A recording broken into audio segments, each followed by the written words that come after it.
Social media platform ಅಲ್ಲಿ ಒಂದು video ಭಯಂಕರ ವೈರಲ್ ആಗೋಯ್ತು. ഒബ്രു ഡോക്ടർ ಅವ್ರ ಬಗ್ಗೆ ಒಂದು വീഡിയോ ಹಾಕಿದ್ರು. IT ഉദ്യോഗസ്ഥയായിരുന്ന പെൺകുട്ടി ഇന്ന് സന്തോഷത്തോടെ ഓട്ടോ ഓടിച്ച് ജീവിക്കുന്നു. Auto driver in A mail dominated ആണുങ്ങളെ മാത്രം കണ്ടു വരുന്ന ഈ ഒരു സെക്ടറിൽ ഒരു പെണ്ണായിട്ട് എങ്ങനെയാണ് ഇത് ചെയ്യുന്നതെന്ന് ചോദിച്ചപ്പോൾ പറയാണ് പെണ്ണുങ്ങൾക്ക് ഭയങ്കര ധൈര്യമാണ്. ಆಟೋ ಡ್ರೈವರಾ ಅಂತ ಅನ್ನೋಕ್ಕಿಂತ ಅವರು ಹೆಮ್ಮೆಯಿಂದ ನಾನ್ ಆಟೋ ಡ್ರೈವರ್ ಅಂತ ಖುಷಿಯಿಂದ ಹೇಳ್ಕೊತಾರೆ. IT ಉದ್ಯೋಗವನ್ನ ಬಿಟ್ಟು ಆಟೋ ಡ್ರೈವಿಂಗ್ ಮಾಡುತ್ತಿರುವ ಹೆಣ್ಮಗಳು ಫ್ಯಾಷನ್ಗೆ ಅಂತ ಕಲ್ತಿ ಡ್ರೈವಿಂಗ್ ನ ನನ್ನ ಜೀವನಕ್ಕೆ ಅಂತ ನಾನು ಯೂಸ್ ಮಾಡ್ಕೊಂಡು IT ಕೆಲಸಕ್ಕೆ ಗುಡ್ ಬೈ, ಆಟೋ ಡ್ರೈವಿಂಗ್ ಗೆ ಜೈ.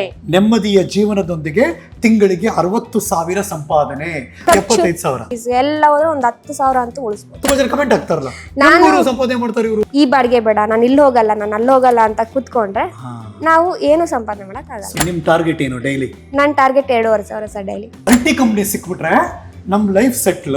ಬಟ್ ಅಲ್ಲಿ ಕಂಪ್ನಿಲಿ ವರ್ಕ್ ಮಾಡೋರ್ಗೆ ಗೊತ್ತು ಅಲ್ಲಿರೋ ಪರಿಸ್ಥಿತಿ ಏನು ಅಂತ. ನಾನು ಫಸ್ಟ್ ಕೆರಿಯರ್ ಸ್ಟಾರ್ಟ್ ಮಾಡಿದ್ದು ಅಕ್ಸೆಂಚರ್ ಅಲ್ಲಿ, ಆಮೇಲೆ ಅಮೆಝಾನ್ಗೆ ಹೋದೆ, ಆಮೇಲೆ ಎಂಬಸಿಗೆ ಬಂದೆ. ಎಂಬಸಿಗೆ ಬಂದ್ರಿ. ಹೌ ಹೆಕ್ಟಿಕ್ ಆ ಜಾಬ್. ಎಲ್ಲೋ ಏನೋ ಕಳ್ಕೊಂತಿದ್ದೀನೇನೋ ಅನ್ನೋ ತರ ಫೀಲ್ ಆಗ್ತಿತ್ತು ನನಗೆ. ಮಿಡಲ್ ಕ್ಲಾಸ್ ಅಲ್ಲಿ ಜೀವನದಲ್ಲಿ ಮಾತ್ರ ತುಂಬಾನೇ ಸ್ಯಾಕ್ರಿಫೈಸ್ ಮಾಡಬೇಕು ಸರ್. ಅವ್ರ ಖುಷಿ, ಕನಸು ಎಲ್ಲದನ್ನು ಕಳ್ಕೊಬೇಕಾಗುತ್ತೆ. ಆ ಲೈಫನ್ನ ಮತ್ತೆ ಹಿಂದೆ ತಿರುಗಿ ನೋಡಿದ್ರೆ ಸತ್ತೋಗ್ಬೇಕು ಅನ್ನೋ ಅಷ್ಟು ಫೀಲ್ ಆಗ್ಬಿಡುತ್ತೆ. ಇದು ಎಂಬಸಿಲ್ ವರ್ಕ್ ಮಾಡ್ಬೇಕಾದ್ರೆ ನನ್ನ ಕೆಳಗಡೆ ಒಂದು 350ರಿಂದ 400 ಜನ ಕೆಲಸ ಮಾಡ್ತಾರೆ. ಅಂದ್ರೆ ನನ್ನ ಹೆಂಡತಿ ಹಿಂಗ್ ಕೆಲಸ ಮಾಡ್ತಾಳೆ ಅಂತ ಯಜಮಾನ್ರಿಗೆ ಗೊತ್ತಿತ್ತು. ಬಟ್ ಸ್ಟಿಲ್ ಹೆಂಗೆ ನಾವು ಇದೇ ವಿಷಯಕ್ಕೆ ಹೋಗಿ ಜಗಳ ಮಾಡ್ಕೊಂಡೆ 3 ಇಯರ್ಸ್ ಇಬ್ರು ಬೇರೆ ಬೇರೆ ಇದ್ವಿ ಸರ್. ಡಿವೋರ್ಸರ್ಗೂ ಹೋಗಿ ಯಾರ ರಿಲೇಷನ್ನು ನಾನು ಮಾತಾಡ್ತಿರ್ಲಿಲ್ಲ, ತವ್ರ ಮನೆಗೆ ಹೋಗಿಲ್ಲ ಸರ್. ಯಾಕಂದ್ರೆ ಲವ್ ಮ್ಯಾರೇಜ್. ಅದೇನೋ ಹೇಳ್ತಾರಲ್ವ ಸರ್, ಕೊಟ್ಟೆಣ್ಣು ಕುಲಕ್ಕೆ ಹೊರಗೆ ಕೆಟ್ಟು ಮತ್ತೆ ಮನೆಗೆ ಹೋಗ್ಬಾರ್ದು ಅಂತ. ನನ್ನ ಮಕ್ಕಳನ್ನ ಅನಾಥಾಶ್ರಮದಲ್ಲಿ ಬಿಟ್ಟಿದ್ದೆ. ಇದನ್ನೆಲ್ಲ ನೋಡಿ ನೋಡಿ ನೋಡಿನೇ ನನಗೆ IT ಜೀವನನೇ ಬೇಡ ಅಂತ ಬಿಟ್ಬಿಟ್ಟಿದೆ ಸರ್. ನಾವೆಲ್ಲ ದುಡ್ಡಿಂದ ಬಿದ್ದಿದೀವಮ್ಮ.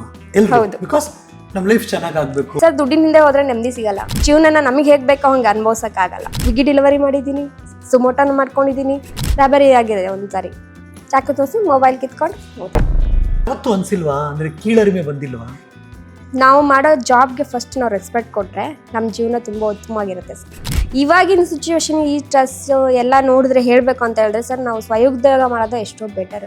ನನಗೆ IT ಜೀವನಕ್ಕಿಂತ ಆಟೋ ಡ್ರೈವರ್ ಜೀವನನೇ ತುಂಬ ನೆಮ್ಮದಿ ಕೊಟ್ಟಿದೆ ಸರ್.